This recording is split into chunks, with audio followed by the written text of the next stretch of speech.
नमस्कार बच्चों, कैसे हो आप सब। उम्मीद करती हूँ अच्छे से होंगे।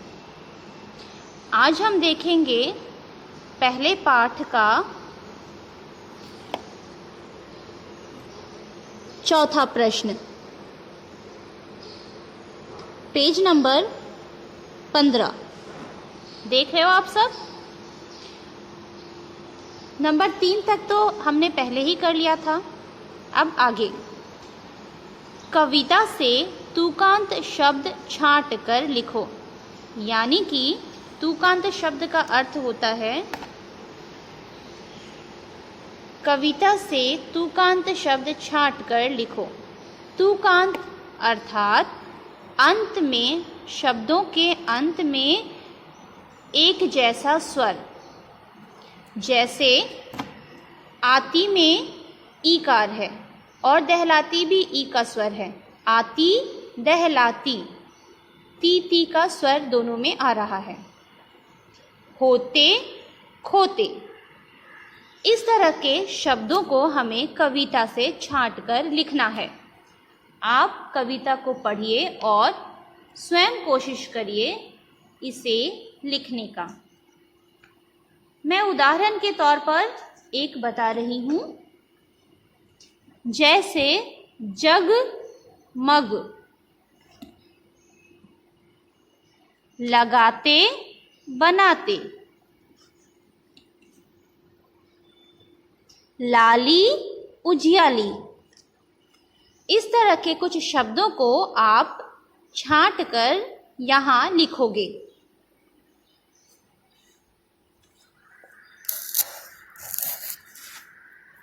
नंबर 5 है मिलान करो। मानव जब जोर लगाता है, पत्थर पानी बन जाता है।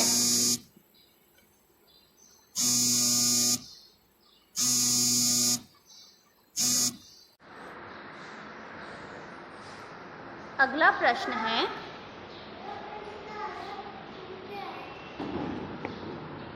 भाषा को समझें। भाषा क्या होती है उसे समझना है। जैसा कि हमने आपको पहले ही बताया है, भाषा शब्दों का सार्थक मेल है। शब्द भी कई प्रकार के होते हैं। यहाँ प्रश्न है, प्रत्येक पंक्ति में जो शब्द पर्यायवाची नहीं है उस पर गोला लगाओ।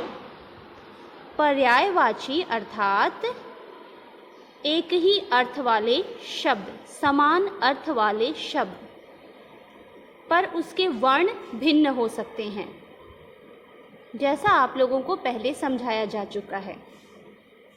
जग, जग का अर्थ होता है संसार, विश्व, दुनिया। संसार भी जग का ही पर्यायवाची रूप है। विश्व भी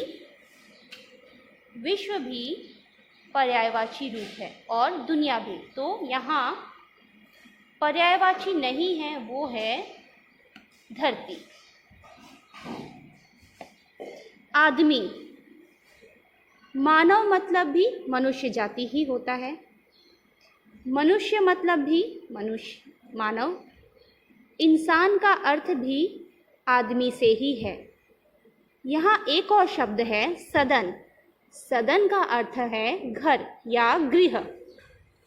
तो यहाँ पर सदन पर्यायवाची नहीं है। पर्वत, पर्वत यानी पहाड़, पहाड़। शैल, शैल का अर्थ है पहाड़। पत्थर, पत्थर छोटा भी हो सकता है, बड़ा भी हो सकता है, लेकिन पत्थर को हम पर्वत या पहाड़ नहीं कह सकते। यहाँ एक और शब्द है गिरी। गिरी भी का अर्थ भी पर्वत ही होता है, अर्थात यहाँ पत्थर पर्यायवाची शब्द नहीं है।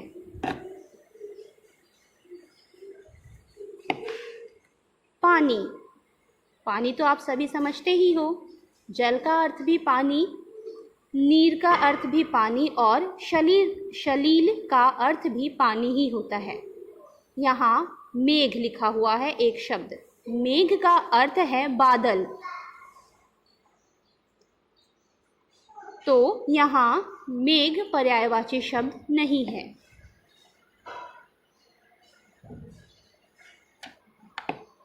अब आते हैं विलोम शब्दों के ऊपर। विलोम शब्द, पर्यायवाची शब्द हमने पढ़ा, पर्यायवाची शब्द का अर्थ होता है समान अर्थ वाले शब्द, ठीक है। परंतु विलोम शब्द का अर्थ होता है विपरीत अर्थ वाले शब्द, यानी कि पूरे उल्टे अर्थ वाले शब्द। जैसे सच, सच का उल्टा होगा झूठ।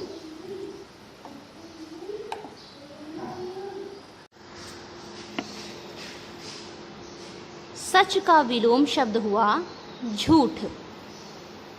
सच यानी कि जो सही बात है, झूठ यानी कि जो गलत है। कायर, कायर यानी कि जो डरने वाले लोग हैं। वीर यानी कि वीर पुरुष कह सकते हैं, जो किसी भी विपत्ति या आपदा में डरते नहीं हैं, साहसी। मानव, मानव अर्थात मनुष्य, वही मानव का विलोम शब्द हुआ दानव, यानी कि राक्षस। गुण, गुण यानी कि हमारे भीतर जो सही गुण होते हैं, सही बातें जो हैं हमारे अंदर। अच्छाई, गुण का अर्थ है अच्छाई, वहीं गुण का विलोम शब्द हुआ अवगुण या दोष। अवगुण अर्थात बुराई, या दोष का मतलब भी बुराई हो सकता है। भीतर का, भीतर यानी किसी चीज़ या किसी घर के भीतर, अंदर। और भीतर का विलोम शब्द हुआ बाहर। वैसे ही उजाला यानी रोशनी वाली जगह, रोशनी, ठीक है, उसका विपरीत हुआ अंधेरा। यहाँ अर्थात जहाँ रोशनी न हो।